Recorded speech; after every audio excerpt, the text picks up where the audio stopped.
Si fas bruxisme mentre dorms, és probable que et despertis amb dolor a la mandíbula o amb mal de cap. Aquest exercici et pot ajudar a no fer-ne. Abans de dormir, seu al llit i baixa el cap. Recolza el front a les mans i els colzes als genolls.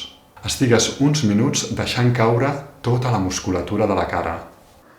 Tanca els ulls, exhala per la boca, deixa caure el pes del cap, la musculatura de la cara, afluixa els llavis, afluixa la mandíbula.